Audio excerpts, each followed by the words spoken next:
Buenas tardes. Buenas tardes, profe. Buenas tardes, profesor.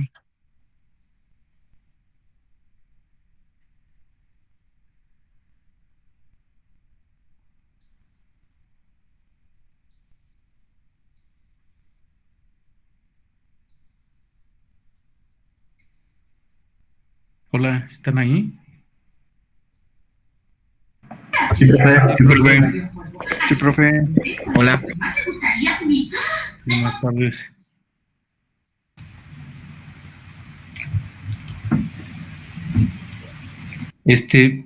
¿Cómo van con lo del reporte? ¿Sí se entendió el reporte de la práctica? Sí, profe. Todo bien. Bien, ok. Entonces, hoy vamos a empezar a ver otro. Profesor, ¿Cómo? Profesor. Sí, Yo tengo una duda del reporte. sí. ¿Cuántas hojas de introducción tenemos que hacer? Mínimo una cuartilla. Ah, ok. Gracias. Sí, de nada. ¿Alguien más? Bueno, nuestro circuito que vamos a analizar para la siguiente práctica es un circuito RL. Y L va a simbolizar a una bobina. Ahora, ¿qué es una bobina? Una bobina es un elemento que nos va a producir una inductancia. ¿Y qué es una inductancia? Una inductancia provoca un campo magnético. Entonces, esta bobina está fabricada normalmente con alambre magneto, aunque puede ser cualquier tipo de alambre. Cualquier tipo de alambre puede dar el efecto inductivo, pero para que no resulte ser muy grande la bobina, se utiliza el alambre magneto porque tiene un aislante muy delgado, es un barniz muy delgado que es transparente, de hecho no se ve. Entonces las bobinas se fabrican así.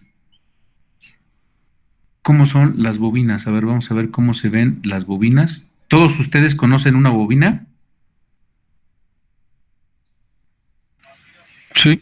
Sí. Sí, profesor. Ok, aquí hay varios tipos de bobinas y como se puede ver, algunas son muy diferentes a otras, ¿no? Entonces, depende de la aplicación, así como los capacitores, las bobinas también tienen aplicaciones. Y entonces, ¿cuáles serán las aplicaciones de la bobina? Por ejemplo, esta que es una bobina de tipo toroidal, esta es una bobina recta que tiene más espiras de alambre. Esta es otra de potencia, esta es una de uso general. Y hay una que se llama bobina choc. No la veo por aquí, pero es muy parecida a esta que está aquí. Entonces, hay diferentes tipos de bobinas. Ahora, ¿para qué sirve una bobina? Una bobina va a funcionar con el efecto magnético. Con el efecto de un campo magnético, la bobina va a almacenar una carga eléctrica igual que el capacitor, la bobina también almacena una carga eléctrica. Pero ¿cuál es el efecto que hace esta bobina? ¿Por qué no se sustituye una bobina por un capacitor? Una bobina, si la bobina también almacena una carga eléctrica, nada más que lo hace con otro fenómeno, ¿no? Con un campo magnético y el capacitor era con un campo eléctrico. Entonces, ¿cuál será la diferencia entre los dos elementos? O sea, si los dos almacenan, ¿no? El capacitor, Creo que si no me recuerdo, uno purifica, ¿no, profe? uno purifica. Uno funciona, ¿Qué purifica? funciona como la energía, funciona como un filtro, el capacitor, creo. Ajá, de hecho también la bobina funciona como un filtro. Los dos funcionan como un filtro. Ahora, ¿cuál es la diferencia? El capacitor funciona mejor con diferencias de potencial y la bobina funciona mejor con intensidades de corriente. Entonces, el capacitor lo usamos para filtro de diferencia de potencial, de voltaje, y la bobina lo usamos para filtro de corriente, en un filtro de corriente. ¿Qué hacen los dos? La bobina tiene la capacidad de atrasar la corriente con respecto al voltaje, y eso es cuando la conectamos en corriente alterna. ¿Qué pasa si nosotros la conectamos en corriente directa? En corriente directa no existe una frecuencia. Entonces, prácticamente la bobina nada más crea un campo magnético y ese campo magnético es estable. Y como no existen ruidos en corriente directa, ruidos importantes en corriente, entonces el fin de una bobina para un circuito de corriente directa es muy limitado. De hecho, es un cortocircuito, prácticamente no tiene ninguna resistencia. Si nosotros midiéramos la resistencia en esta bobina, en sus dos terminales, veríamos que la resistencia es prácticamente cero, o muy cercano a cero, ¿no? Por ejemplo, 0.001 ohm, prácticamente cero, es un cortocircuito en la bobina, ¿no? Y todas las bobinas, porque el alambre que utilizan normalmente es muy grueso, a excepción de las bobinas que son de radiofrecuencia, como esta, esta tiene un alambre más delgado. Aún así, la resistencia que tiene entre sus terminales, pues no es muy grande, a lo mejor 10 ohms, 20 ohms. Esta también tiene un poquito de resistencia, probablemente cercano a un ohm, pero sigue siendo muy baja. ¿Qué pasa cuando nosotros la conectamos en corriente alterna? Ahí viene el problema. O a veces ocupamos esas propiedades que tienen las bobinas en corriente alterna y normalmente la utilizamos como un filtro. Ese filtro nos va a ayudar a que si existe un pico de alta corriente, la bobina lo va a consumir en su bobinado y no lo va a dejar escapar hacia la salida. Lo va a consumir, entonces en ese momento que está consumiendo esa energía que está excesiva en corriente, nuestra bobina se puede calentar. Entonces, esa corriente es canalizada a través de las líneas de campo magnético que están siendo guiadas por el núcleo. En este caso tiene un núcleo que es ferrita, esta también tiene un núcleo de ferrita, pero hay bobinas que tienen núcleo de aire, como esta. No hay núcleo, es aire. Esta también tiene aire en el núcleo, o existen bobinas variables también, como esta. Tiene un tornillo, el tornillo está fabricado con ferrita, con este material negro, la ferrita, y cuando nosotros con un desarmador metemos esta ferrita o la sacamos, entonces la bobina se convierte en una bobina variable. La bobina tiene unidades de medidas que se llaman henrys, pero un henry es una cantidad muy grande. Entonces normalmente se utilizan submúltiplos, como milihenrys, microhenrys, así la voy a pedir. Entonces, depende del tipo de circuito que vaya a utilizar, es el tipo de bobina. Por ejemplo, si yo voy a utilizar un circuito de radiofrecuencia, las bobinas que voy a utilizar son de este tipo, como las que están acá abajo. La bobina variable, o hay bobinas que son fijas, como es parecida a esta, pero son de radiofrecuencia, o también pueden ser con núcleo de aire de radiofrecuencia.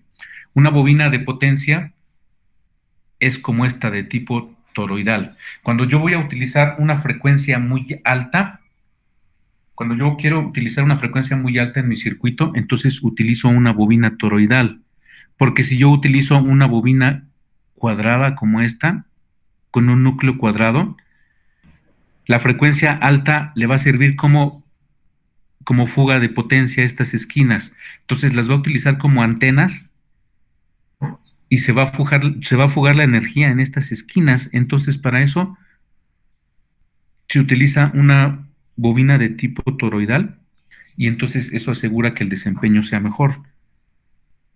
Una de potencia. Esta es de uso general. Esta verde internamente tiene un bobinado de alambre magneto, pero tiene una cubierta de plástico. Entonces normalmente se utiliza para circuitos pequeños. Las más utilizadas son las de uso general, como estas. Entonces, hay de uso general que son de montaje superficial, como estas.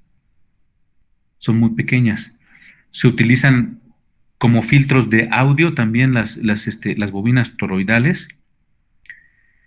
Y un transformador, de hecho, funciona con dos bobinas, 2 o 3 bobinas para que el transformador funcione, pero el núcleo es de tipo toroidal el núcleo es de tipo cuadrado y es laminado, es diferente. Entonces, un transformador no lo podemos llamar bobinas, aunque funciona con un bobinado, pero la frecuencia que utiliza es muy baja y el núcleo va a ser laminado. Eso quiere decir que internamente en la bobina yo voy a poner unas láminas para que se conduzcan las líneas de campo magnético, y lo que hace el transformador es modifica una diferencia potencial de entrada y la cambia en el bobinado secundario. Entonces puede reducirlo o puede amplificarlo o puede dejarlo igual, porque también sirve como un aislante. Es lo que hace un transformador, pero sale fuera dentro de una bobina, aunque utiliza 2 bobinas. Entonces, una bobina va a tener aplicaciones específicas y tengo que seleccionarla en un catálogo. Ahora, ¿qué efecto tiene cuando nosotros la conectamos en corriente alterna? El problema va a venir, o más bien se va a complicar el circuito cuando nosotros conectamos esta bobina en corriente alterna, como el circuito que les había puesto al principio. Y aquí está. Entonces, tenemos una fuente de alimentación de tipo alterna, en la cual tiene una diferencia potencial que varía con el tiempo, es dependiente del tiempo, porque en todo momento yo tengo diferencias de potencial que son de tipo instantáneo. Entonces es muy importante el tiempo, porque ese voltaje está variando en todos los instantes, entonces nunca se mantiene fijo. Tiene una corriente también que es instantánea, varía con el tiempo. Entonces, si la diferencia potencial es senoidal, la corriente también tiende a ser de tipo senoidal. El consumo de corriente a través de las cargas es de tipo senoidal y depende del tiempo, es una función del tiempo. Entonces, nuestra carga resistiva tiene una caída de tensión BR. Normalmente, las cargas de tipo resistiva no hay ningún efecto diferente cuando nosotros la conectamos en corriente directa, corriente alterna o corriente continua. Se comportan exactamente igual.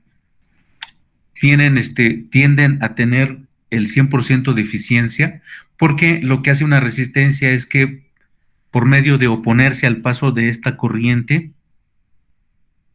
se opone al paso de la corriente y entonces la potencia que se opone a ese paso de la corriente la transforma en calor.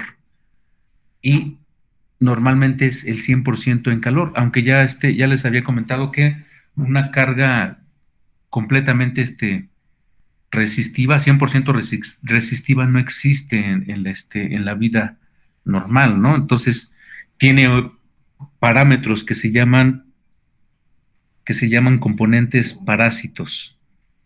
Esos componentes parásitos van a ser inductivos y capacitivos. Entonces, aunque el símbolo es una resistencia, también tiene un capacitor y tiene bobinas, porque son los elementos parásitos. Entonces, tal vez represente el 99.9% resistiva y lo demás que falta para 100 es la carga parásita. Entonces, se acerca mucho a 100, pero por eso nosotros podemos decir que una carga resistiva es la más eficiente que existe, eléctricamente hablando. Entonces, cuando pasamos a la bobina, es cuando esta bobina y nosotros conectamos una fuente de alimentación de tipo alterna, la bobina va a responder a la frecuencia. ¿Qué quiere decir? Le afecta en la resistencia.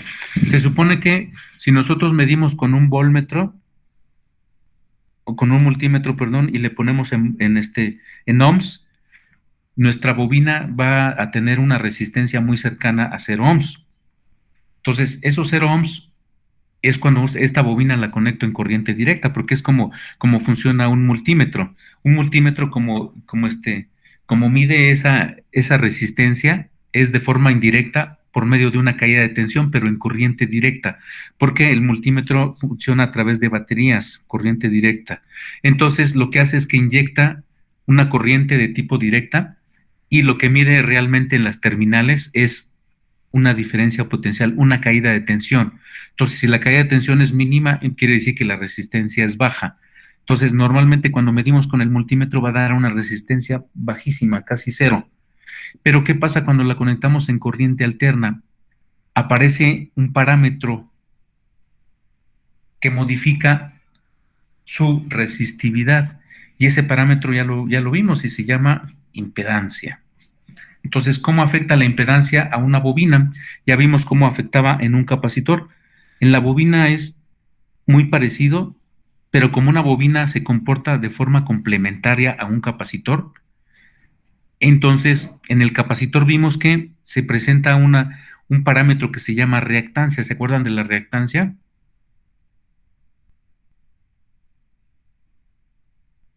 Profe, Ajá, ¿a qué se refería la reactancia en un capacitor, por ejemplo?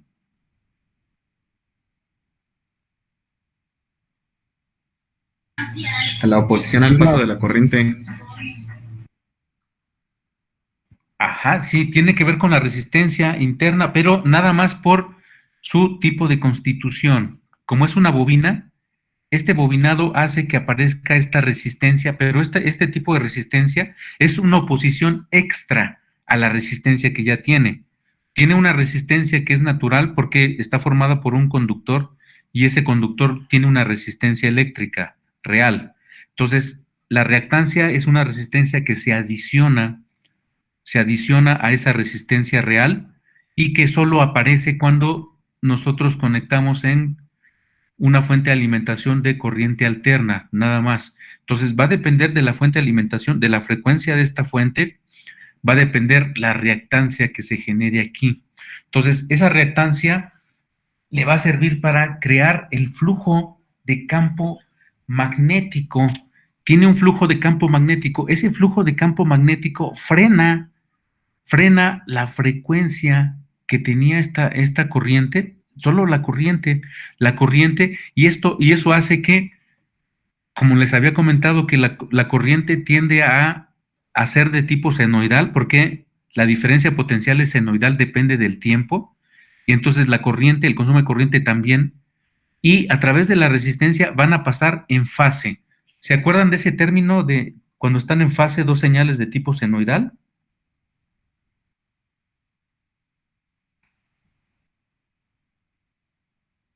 Creo que lo vimos al principio, ¿se acuerdan eso?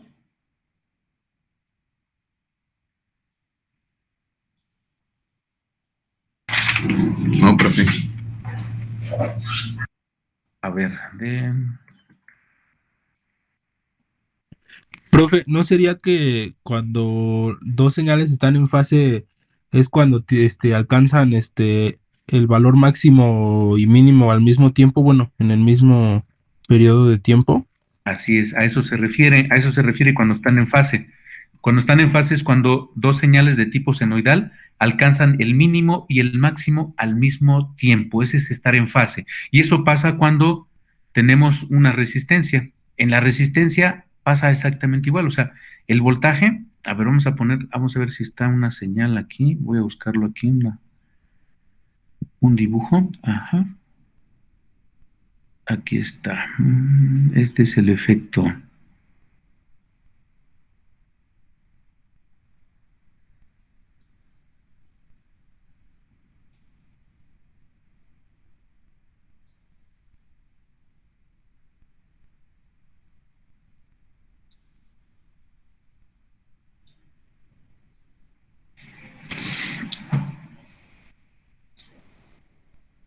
Aquí está, lo que hace una bobina. Bueno, cuando están en fase, por la resistencia, las dos señales obviamente no van a tener la misma amplitud, pero sí tienen una forma de una señal de tipo senoidal, la corriente y el voltaje. Entonces, si nosotros viéramos el efecto, la onda senoidal de la corriente con respecto al voltaje. Entonces, la corriente se atrasa con respecto al voltaje, empieza después. Las dos son señales senoidales porque la diferencia potencial que está en rojo es senoidal, entonces la corriente tiende a seguir esa forma. El consumo de esa corriente y también resulta ser instantánea y es de tipo senoidal, pero en este caso este es el efecto que tiene en una bobina.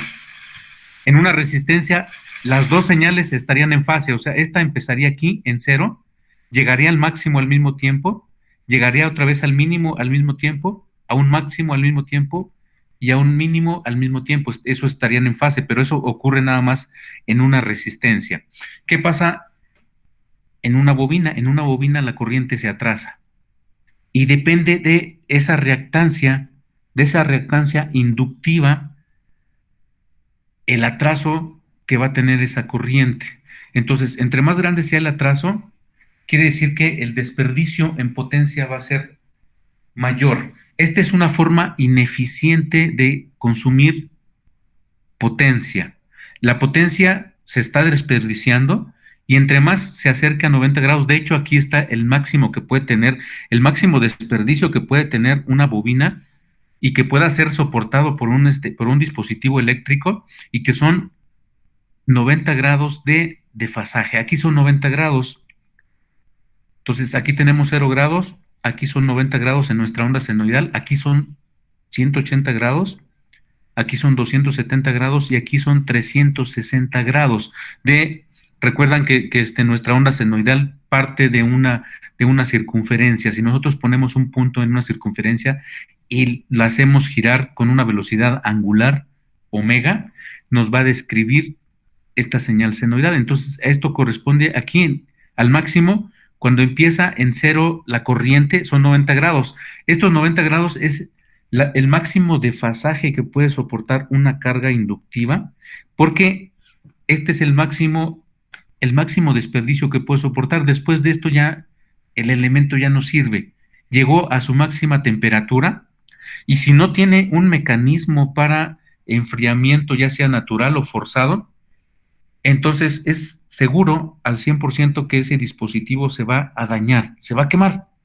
Por ejemplo, si ese dispositivo es un motor y ese motor llegó a este punto, quiere decir que el motor está casi hirviendo, tiene una temperatura que no puede ser soportada cuando yo la toco, una temperatura tal vez de 80, 100 grados centígrados, y si no tiene aletas para disipar o tiene un ventilador interno, ese motor se va a quemar. Hay muchos motores que no están diseñados para soportar mucho desperdicio en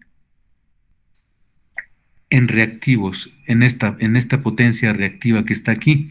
Entonces, esa potencia reactiva tiene que ver con la reactancia que se desperdicia. Entonces, ¿qué pasa con la corriente con respecto al voltaje? La corriente se atrasa con respecto al voltaje. Eso es lo que hace, desfasa las señales senoidales y a diferencia de lo que hacía el capacitor adelantaba la corriente con respecto al voltaje y la bobina la atrasa.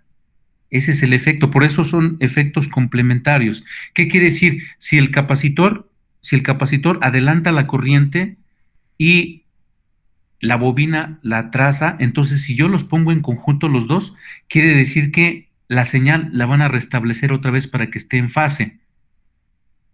Y eso es en teoría. Y en la práctica más o menos funciona así.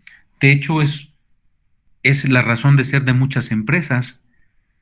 Hay muchas empresas actuales que se dedican a eso y su función específica se llama calidad de energía. Y esa calidad de energía es eso.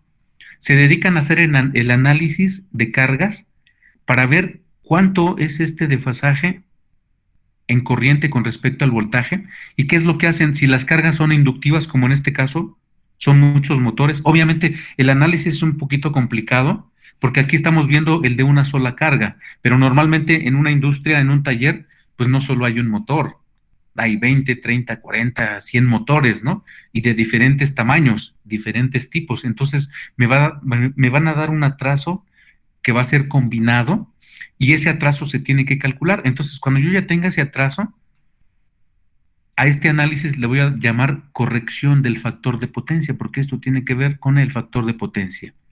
¿Y qué es el factor de potencia? Es qué tan eficientemente estoy consumiendo una potencia en corriente alterna. A eso se refiere. Entonces, normalmente siempre es menos que 1, o sea, menos del 100%. Entonces, hablamos de factores de potencia de 0.9, que resulta ser el óptimo. Si yo tengo un factor de potencia de 0.9, en mi instalación eléctrica quiere decir que estoy muy bien.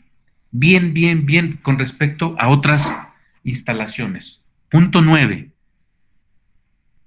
Nunca voy a estar al 100%, nunca, porque todas las cargas normalmente van a tener un atraso. Todas las cargas involucran bobinas, capacitores. Entonces, en ese análisis lo hago a partir del factor de potencia para ver qué tan eficientemente consumen esa potencia mis cargas en corriente alterna. Todo esto que estamos hablando únicamente es válido para circuitos de corriente alterna. El análisis no se hace para corriente directa, únicamente corriente alterna, cuando tenemos una señal que varía con el tiempo.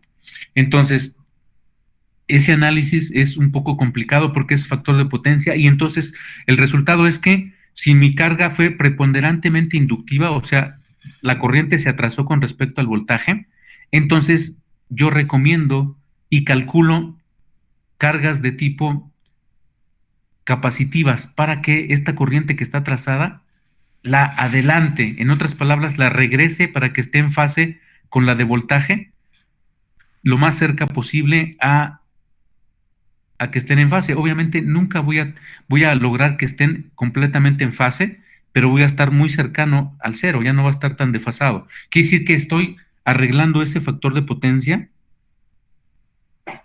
que normalmente cuando se tiene que corregir el factor de potencia es cuando se detecta que el factor de potencia está en 0.6, 0.7, 0.8, y quiero llevarlo a 0.9 o 0.95 o 0.99, llegarlo a un máximo. Entonces, quiero decir que voy a adelantar esta corriente para que empiece más o menos al mismo tiempo que el voltaje, pero nunca voy a llegar a que regrese a cero. Tal vez voy a llegar a que regrese a 2 grados, a 3 grados, a 10 grados, pero en el momento que regrese a 0 grados, puede ocurrir un fenómeno que se llama resonancia. ¿Habíamos hablado de la resonancia? No. Ok. Resonancia es cuando dos frecuencias de dos elementos diferentes se sincronizan. En otras palabras, se ponen en fase. Por ejemplo, un capacitor y una bobina que estén en fase van a entrar en resonancia. ¿Qué quiere decir? Que ese circuito RLC ahora se convierte en un circuito RLC.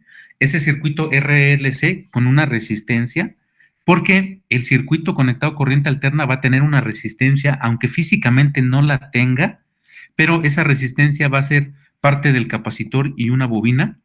Va a tener una XL y una XC, y esa resonancia va a hacer que el circuito llegue, como están en fase las dos señales en corriente alterna del capacitor y la bobina, están en fase, exactamente en fase. Los dos empiezan en cero, llegan al máximo al mismo tiempo, y llegan otra vez al mínimo al mismo tiempo y al máximo negativo al mismo tiempo, y así están en fase. Entonces van a proporcionar su potencia máxima, pero la mayoría de los componentes, cuando yo les quiero sacar su potencia máxima, no lo soportan y se dañan de forma irreparable. O sea, es peligroso para un elemento llevarlo a su nivel de resonancia, porque si no es de buena calidad, si no está bien construido y si no es de las características que me dice el fabricante, porque es muy dado a que el fabricante me ponga unas características, pero realmente el elemento me soporta otras más bajas, porque siempre van a ahorrar para que ganen más, obviamente, ¿no? Entonces, a veces me dicen, esta bobina es de 10 microhenries, ¿no? Pero realmente no es de 10 microhenries, a lo mejor es de 8. Entonces manejan una tolerancia. Y a veces esa tolerancia depende del precio. La tolerancia puede ser muy cerrada o muy amplia, ¿no? Entre más cerrada sea, la bobina es más cara.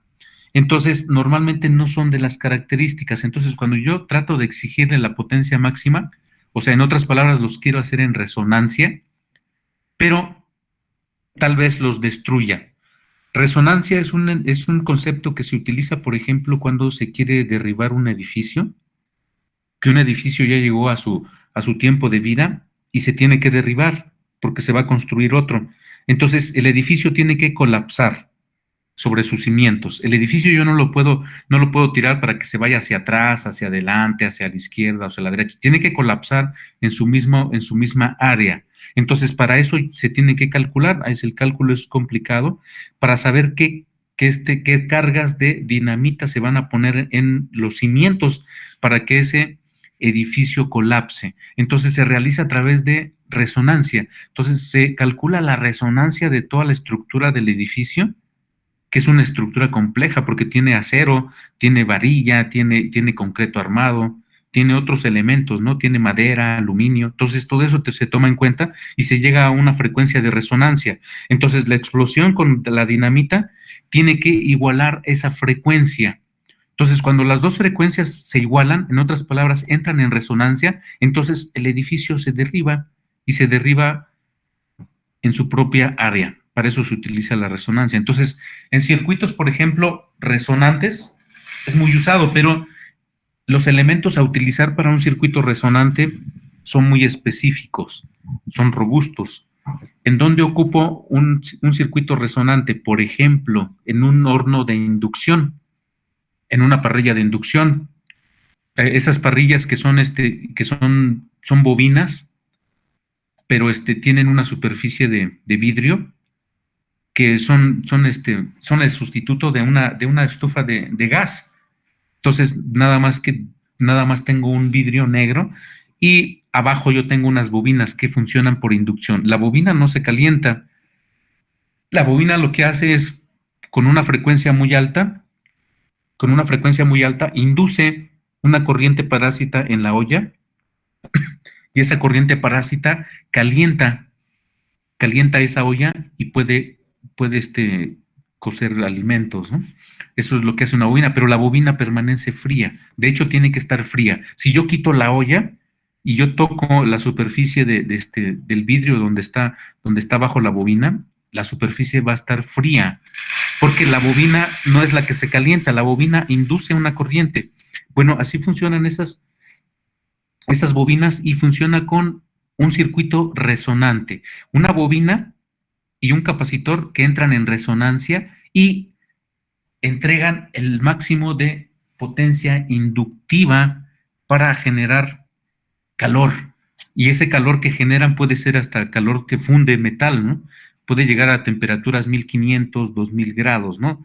Depende de la frecuencia. Entre más alta la frecuencia, más temperatura yo voy a alcanzar. Entonces, el efecto que hace esta bobina atrasa esta corriente, que es de tipo senoidal, con respecto a la diferencia potencial, y el capacitor adelanta esta corriente. Entonces, si nosotros combinamos los dos elementos, lo que voy a hacer es tratar de regresar a que estén en fase las dos señales, la de corriente y la de voltaje, para que la potencia se consuma de forma eficiente en mi circuito.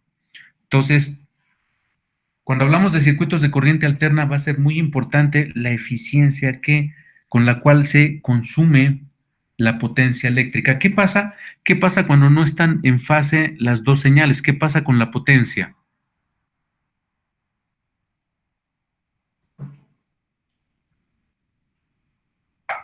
Tiene un desfasamiento, ¿no? La potencia en algún momento va a ser cero. En varios momentos va a ser cero. Y no conviene para una carga estable que la potencia sea cero. Por ejemplo, cuando están en fase, las dos señales empiezan en cero y llegan a un máximo al mismo tiempo, llegan a un mínimo al mismo tiempo. Pero ¿qué pasa cuando el voltaje está al máximo y en ese momento la corriente está en el mínimo?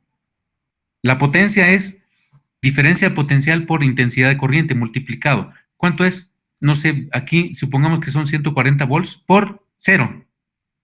¿Cuánto es la potencia en este lugar? Cero. Pero, Cero. Es cero. Y en este punto, cuando la corriente es máxima, pero el voltaje es cero, ¿cuánto es la potencia? Cero también. Aquí también es cero, porque la corriente es cero, aunque el voltaje es el máximo, la potencia es cero, y aquí es cero también. Entonces, hay varios puntos en los cuales ya no se mantiene estable esa potencia, y entonces es dañino para mi carga. Es cuando aparecen, por eso aparece esa reactancia inductiva, y entonces mi carga no representa un aumento en potencia, de hecho es al contrario, representa una disminución de potencia y representa un aumento en el calor, porque se está fugando esa potencia, se está fugando, sí se está consumiendo la potencia, pero se está convirtiendo en calor y la carga está desprendiendo ese calor, pero mi carga está experimentando una reducción de esa potencia. Y eso puede ocasionar que, por ejemplo, si es un motor, empiece a tener como saltitos el motor, empiezas a tener unos saltos, unos brincoteos, porque la corriente con respecto al voltaje no están en fase o están muy separados. El desfasamiento es muy grande, ¿no? Y eso pasa mucho cuando los motores tienen una baja eficiencia. Normalmente si compramos un motor que es de tipo genérico, o sea, en otras palabras, yo no lo pido por eficiencia. Simplemente voy a un lugar donde venden motores y digo, quiero un motor de corriente alterna trifásico, 220 volts, de 2 HPs. Y ya, es lo único con lo que le pido. Entonces, el vendedor se va a sentir con la libertad de darme uno de uso general, uno que tiene un factor de potencia muy bajo. En otras palabras, tiene un desfasamiento máximo. Tiene un desfasamiento máximo, en el cual la mayor parte de la potencia que va a consumir se va a desperdiciar en calor. Entonces, ¿cómo lo tendría que pedir ese motor? Un motor de alta eficiencia. Desgraciadamente, ahora, en esta fecha, ahora tenemos que pedir los motores así, alta eficiencia.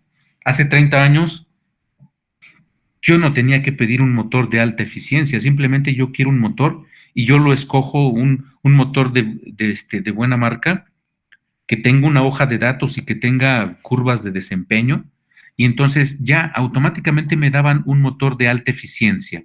Ahora tengo que especificarlo, porque si no me dan un motor que es bastante ineficiente.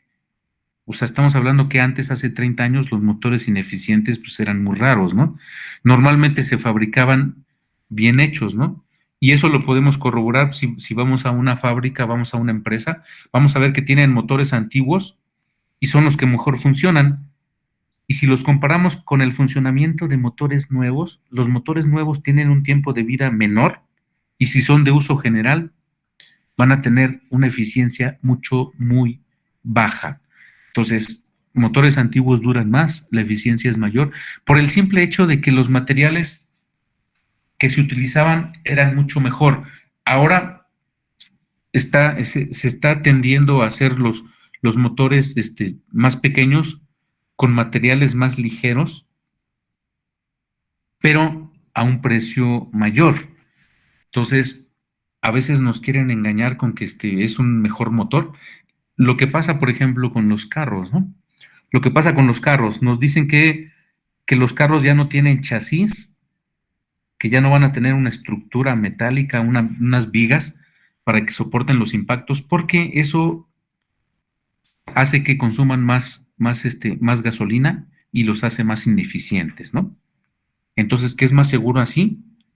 Tener lámina así de lata de refresco, que tener como de un carro de hace 30 años que tenía una placa, una lámina que, pues, aunque le hiciera con un martillo, era difícil que la sumiera, ¿no? Ahora yo con el dedo a un carro nuevo, con el dedo puedo sumir la lámina de un carro nuevo. Y un carro nuevo jamás podrá ser un carro de colección, ¿no? Porque ya no se puede reparar. Ya no se puede reparar. Entonces los carros nuevos, si nosotros nos vamos 30 años hacia el futuro, no van a existir estos carros que tenemos ahora porque van a ser reciclados. O sea, tienen su tiempo de vida 8 años más o menos y se tienen que reciclar, no se pueden arreglar, no se puede reparar el motor. De hecho, si tiene una bolladura, se cambia la pieza, no se ojalatea, ya no se puede porque es muy difícil, entonces se cambia la pieza. Entonces, jamás podrán ser de autos clásicos, y los de la antigüedad sí, los motores se podían reparar 4, 5, 6 veces, se les podía hacer un ajuste. Ahora un motor nuevo no se puede hacer. Lo mismo pasa con los motores, con cualquier tipo de dispositivo nuevo pasa lo mismo. Un motor antiguo se podía reparar, porque yo podría conseguir materiales de buena calidad. Por ejemplo, el alambre magneto. El alambre magneto realmente era cobre de tipo electrolítico. ¿Sí saben qué es el cobre electrolítico y cuál es la diferencia con el cobre reciclado? No, profe. Ok. Cobre electrolítico. ¿Cómo? Sí, puede ser el color, pero cuando son nuevos se ven exactamente igual. Ya cuando pasa un tiempo, entonces sí, los dos cambian de diferente color. Pero prácticamente el que es electrolítico, el cobre electrolítico viene de una mina. Es el primer uso que se le da y se hace a través de electrólisis. Con electrólisis se acomoda la estructura cristalina del cobre y se separan todas las imperfecciones, los otros elementos, otros metales que tenga, las burbujas, todo eso se quita y es cobre puro. Y lo más importante es que tiene estructura cristalina. No sé si ya vieron alguna materia de materiales donde se ve la estructura cristalina de los materiales. Ok, bueno, pues así, los metales es importante porque para que conduzcan electricidad es importante que tengan estructura cristalina. Entonces, con la estructura cristalina, por lo menos en el cobre, se hace a través de la electrólisis. De la electrólisis se hace para que la estructura cristalina esté completamente como un cubo. Los átomos se alinean como si fuera un cubo y tenemos átomos en cada una de las esquinas del cubo. Esa es la estructura cristalina.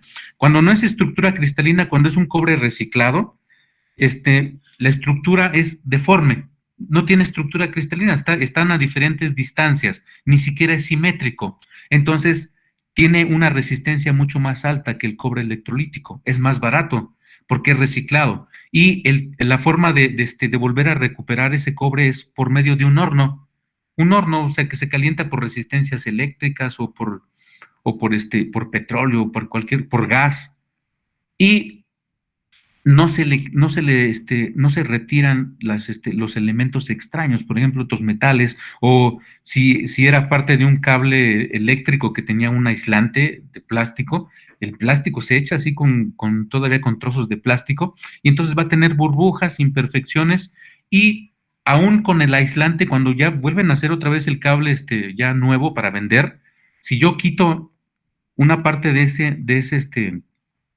aislante de ese cable, voy a ver que está oxidado, cosa que no debería de pasar. Con un cobre puro, no debería de oxidarse, porque solo se oxida con la presencia del oxígeno, y si tiene un aislante, no debería de oxidarse. En el caso de uno reciclado, sí se oxida, porque incluye burbujas de aire. El proceso de reciclaje incluye burbujas de aire, entonces es un cobre de baja calidad, que la resistividad baja. Ahora, conéctenlo en corriente alterna, en donde suben una frecuencia, y se supone que el cobre en corriente directa no va a tener resistencia, pero ya la tiene. Ahora pónganle una frecuencia y va a aparecer la impedancia, y eso hace que la resistencia aumente todavía. Entonces es un cobre más chafa. Entonces, ahora si nosotros queremos reparar un motor, no se puede. De hecho, están sellados.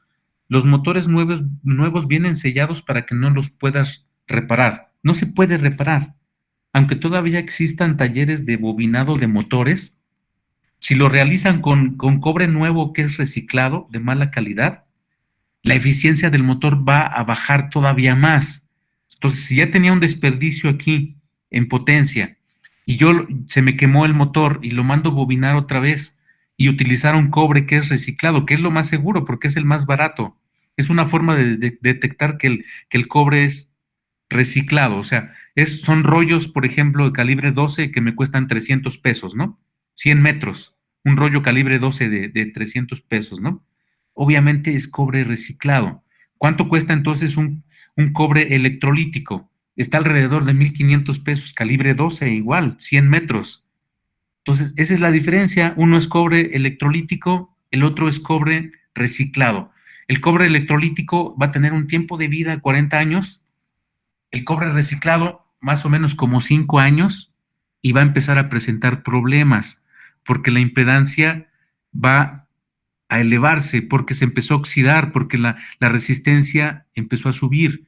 Entonces, va a tener falsos contactos, la resistencia sube, se calienta y puede tener un cortocircuito, se quema el aislante, o sea, todos esos problemas va a pasar con un cobre de tipo reciclado. Entonces, si yo quiero reparar un motor con ese tipo de cable, pues va a salir peor, ¿no? Porque no se garantiza que funcione bien, a menos de que yo tenga la plena seguridad de que se utilizó cobre electrolítico. Aún así es muy difícil, por ejemplo, llegar a la eficiencia que tenía cuando el motor era nuevo, porque las bobinas en un motor normalmente las hace un robot. Entonces, yo puedo asegurar que esas bobinas son completamente iguales, igualitas. A lo mejor están mal hechas, pero son todas iguales.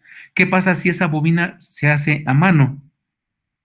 Pues ya no va a ser igual a las demás. A lo mejor utilicé 20, 30 centímetros más de alambre de magneto. Y entonces con esos 20, 30 centímetros de más, entonces la bobina ya no es igual a todas las demás, ni la forma, ni el tamaño. Entonces eso modifica el funcionamiento del motor. Entonces es difícil poder reparar un motor. De hecho, se recomienda que no lo hagas, cosa que sí se podía hacer con un motor viejo, pero ahora ya no. Entonces es importantísimo este desfasaje, porque es un desperdicio y todas las cargas van a presentar eso, a excepción de una carga de tipo resistivo. Una carga de tipo resistivo no va a ser eso. Ya nos queda muy poquito de tiempo para la videollamada. Cuando se termine nos conectamos al otro link, por favor. No sé si tengan una pregunta hasta ahorita o algún comentario. No, profe. No, de mi parte. Ninguno, maestro. No, todo profe. bien. No, sí siguen ahí, no se han desmayado ya. Aquí estamos. Ok. No. Bueno, entonces no hay ninguna pregunta. Ok, entonces seguimos. Entonces nos va a provocar un desfasaje, y como en este circuito está, entonces ese desfasaje va a hacer que aparezca un parámetro, la impedancia. Aquí vuelve a aparecer la impedancia otra vez, pero recuerdan que la reactancia capacitiva era negativa. ¿Sí recuerdan que era negativa? Sí. En un capacitor era negativa. Bueno, pues en una bobina va a ser positiva.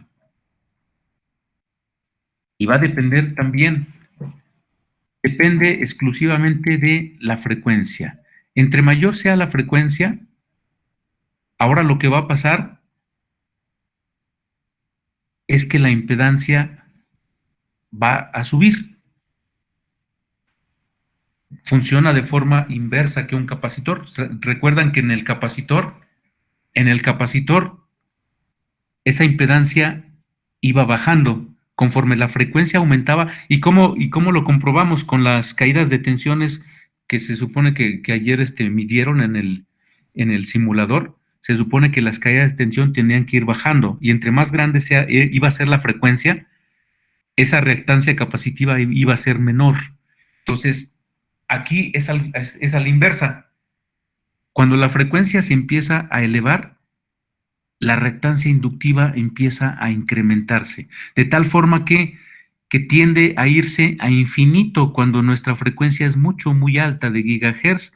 Prácticamente en frecuencias de gigahertz, prácticamente nuestra resistencia se va a megaohms, o sea, no deja pasar casi nada de corriente, pero está generando el máximo en potencia electromagnética. Entonces, fórmula para reactancia inductiva, aquí está, 2pi FL. 2pi F, ya vimos que 2pi equivale a una velocidad angular. 2pi F es omega, porque tiene que ver con una velocidad angular, pero normalmente el que tenemos más a la mano no es la velocidad angular en un circuito eléctrico, el que tenemos es la frecuencia.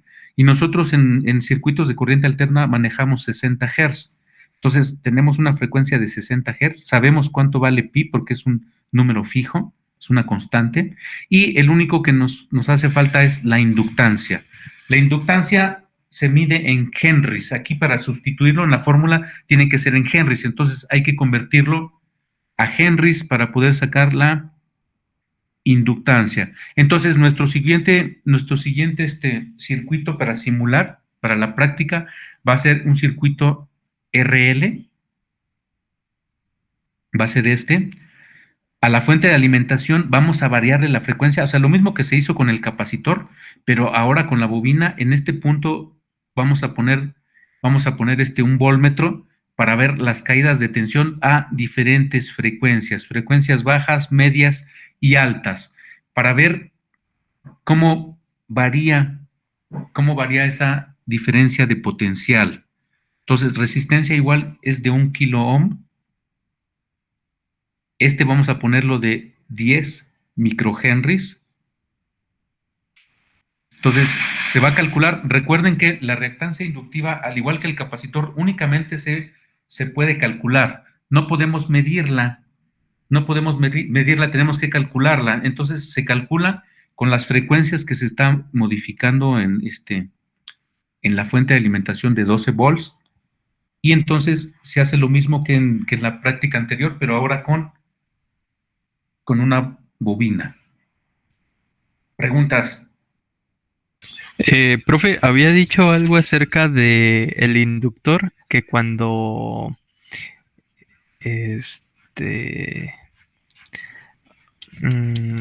tenía una reactancia capacitiva, ¿no?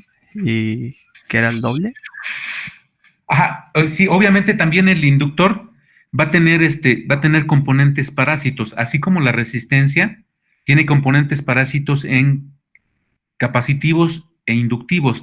El inductor también tiene componentes parásitos resistivos y capacitivos, pero son de tipo parásito. Entonces podemos hablar de bobinas que son preponderantemente carga inductiva, pero tienen el elemento resistivo, porque, por ejemplo, estos están hechos de cobre, esta bobina está hecha de cobre, y si el cobre no es de buena calidad o ya es muy viejo, entonces va a tener una resistencia, va a oponer una resistencia, ese es el componente resistivo, el componente parásito resistivo, y va a funcionar como un capacitor porque entre cada una de las espiras tiene una distancia, y entre esas, si nosotros midiéramos la diferencia potencial entre esas dos espiras, veríamos que tiene una diferencia de potencial, entonces hace el efecto capacitivo también.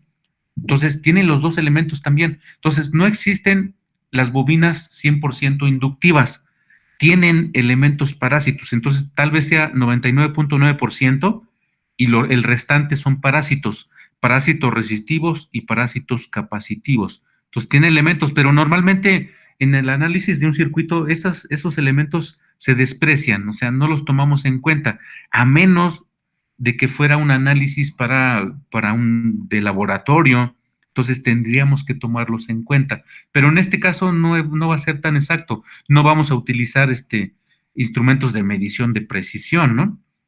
Entonces aquí estamos utilizando un simulador que tiene una precisión bastante baja, ¿no?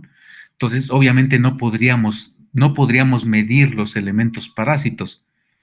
Entonces, a veces ni siquiera coinciden con la realidad, ¿no? A veces depende mucho de la velocidad del internet, del tipo de computadora, del tipo de sistema operativo. Entonces, es bastante inexacto. Entonces, si estuviéramos en un laboratorio y tuviéramos equipo de punta de precisión para medir parámetros, entonces podríamos medir los elementos parásitos, pero lo tomamos así como si fueran 100%, pero sí tienen componentes parásitos de otro tipo, todas las cargas, ninguna se escapa. No sé si se contestó o era otra cosa. Sí, sí, era eso, profe. Gracias. Ok. Sí, de nada. ¿Alguien más tiene un comentario? Profe, ¿podría repetir los valores de la resistencia y de la bobina para la práctica? Es que no escuché, por favor.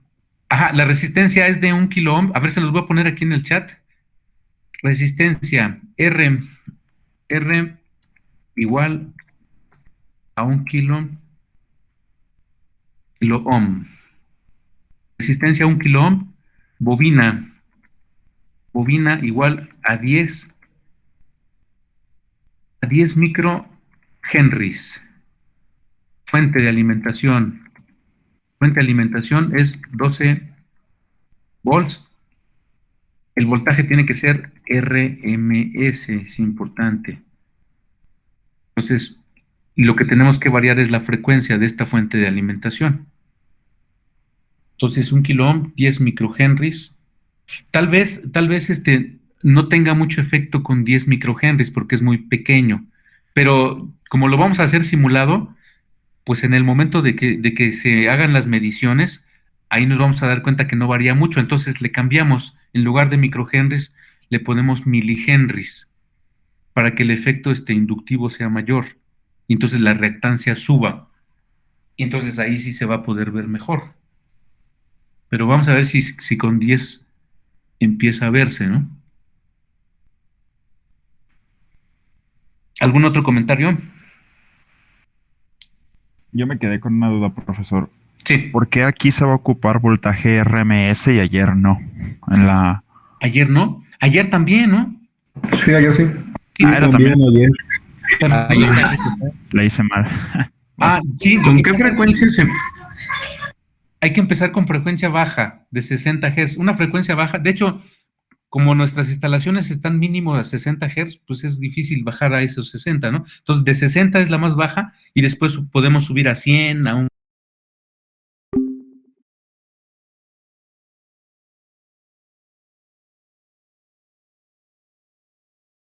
El voltaje sí era RMS, porque recuerden que es el voltaje que mide un multímetro, y es RMS. Si utilizamos otro, entonces nos va a salir unos valores erróneos. Entonces tiene que ser RMS. Entonces asegúrense que la fuente está calibrada a voltaje RMS en 12. Podemos utilizar cualquier otro tipo de voltaje, pero el que estamos más familiarizados es el RMS, porque es el que mide el multímetro. Hablamos de corriente alterna, porque en corriente directa, pues el RMS pues, es el mismo. Lo podemos ver graficado también, ¿no? Profesor, el reporte del circuito de RL también va a ir en el anterior. O sea, ¿los dos van a ir en uno o uno cada? No, son dos reportes diferentes. Ok. Son dos. El otro fue para el capacitor, el RC, y este va a ser para RL, es otra práctica. Entonces empezamos con las prácticas más sencillas y ahorita, de hecho, es lo más, creo que es lo más tedioso porque hay que ver un poquito más de teoría, pero los otros ya es más práctico, los demás temas, no solo esta unidad. Los otros ya tienen que ver más con electrónica digital, pero pues es importante saber cómo funciona. La mayoría de los circuitos en electrónica, de hecho es uno de los problemas ahorita, es que funcionan con frecuencia alta.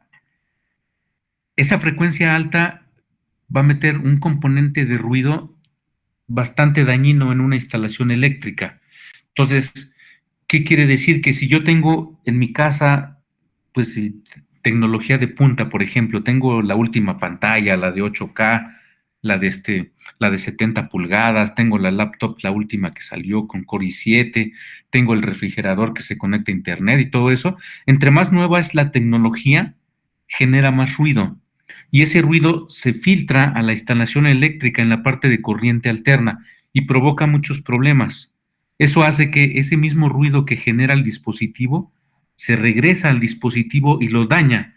Es muy común ahora que, por ejemplo, una pantalla de repente se dañó. O sea, ya no sirve. Se quemó completamente. Y ese mismo ruido, Y lo más gracioso es que ese ruido lo provocó la pantalla y regresó en forma de ruido y la quemó. Y a veces ni aunque le compre un regulador, la va a proteger, porque el ruido, como es de mucha frecuencia, se pasa a cualquier tipo de protección. Obviamente ya no protejo con un simple fusible, con un no break, porque no funciona.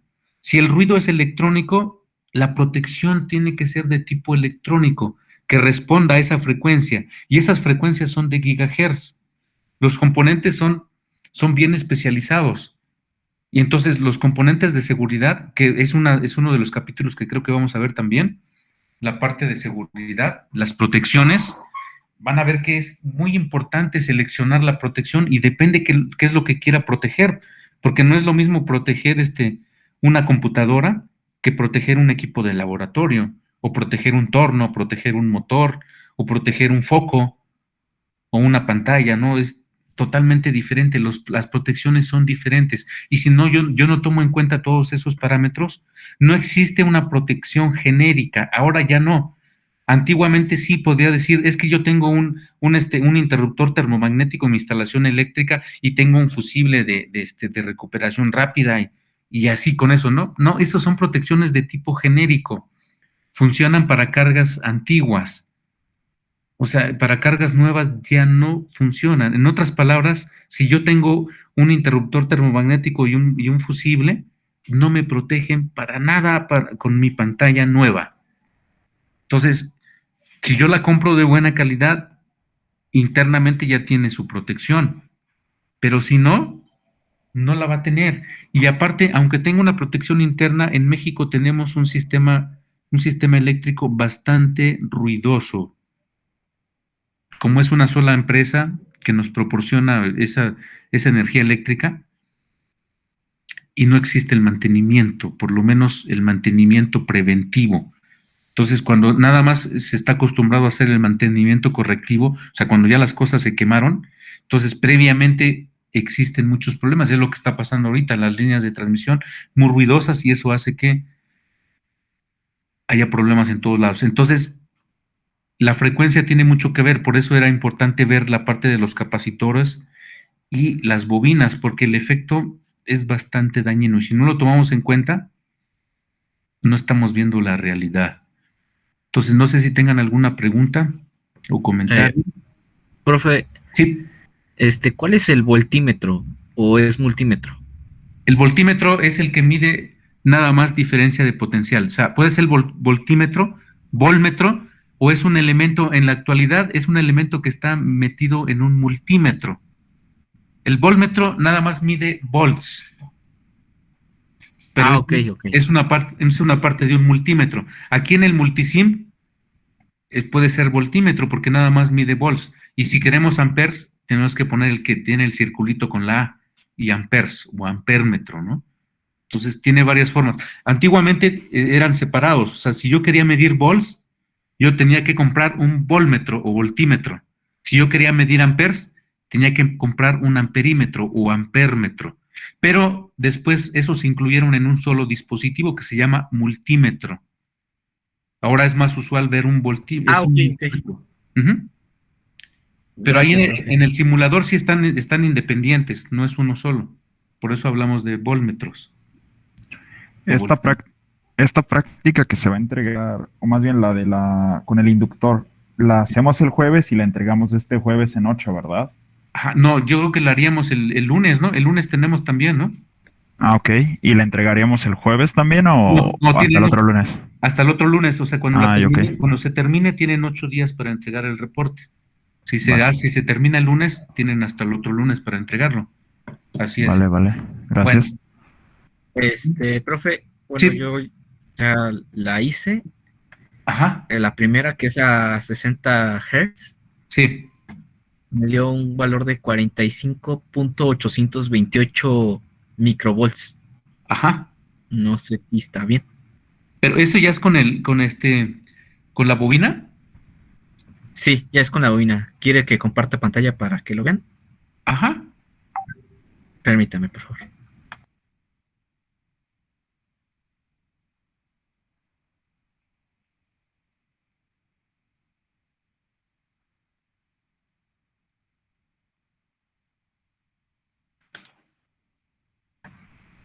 ¿Ya se ve? Sí. Ajá, ya lo veo, 12 volts RMS, 60, 1 kilo. Ajá, y ahí está el voltmetro. 45 microvolts, ajá. Porque en frecuencia baja, ajá, es muy poquito. Entonces, cuando subes la frecuencia, esta caída de tensión tiene que subir, porque la impedancia sube. Eso es lo que vamos a comprobar. Pero no era necesario hacerlo ahorita, o sea, lo vamos a hacer el lunes. Ok. Pero si quieres Ok, hacerlo ok, de una vez, no importa. De hecho, se van a hacer más de 3 mediciones. Puedes hacer 10, 20, porque también las vamos a graficar. Se tienen que graficar y entonces entre más mediciones tengas, pues mejor. Y también se va a calcular, porque se tiene que calcular la reactancia inductiva, porque esa nada más se calcula. Con esas frecuencias, entonces, esas frecuencias que estás poniendo, las vas poniendo en una tablita, porque son las que vas a utilizar para calcular esa reactancia inductiva, y después se va a graficar. Entonces, eso sería parte del reporte. Entonces, estas dos prácticas, pues no las haríamos de forma física, porque es muy complicado, pues comprar una fuente de voltaje variable, de frecuencia variable. Y la podríamos hacer, pero el circuito es muy complicado. Entonces, no vale la pena porque no hemos visto esos elementos todavía. Entonces, vamos a dejarlo así simulado y ya cuando acabemos esta unidad, los demás sí vamos a hacer algunas prácticas de forma física. Entonces, pues, nos vemos a la próxima clase. Entonces, se cuidan. Hasta luego, profesor. Dale, profe, Hasta gracias. luego, Gracias, profesor. Hasta luego, profe, gracias. Hasta luego. Permiso. Hasta luego. Profe, hasta luego. Nos Chao. vemos. Hasta luego.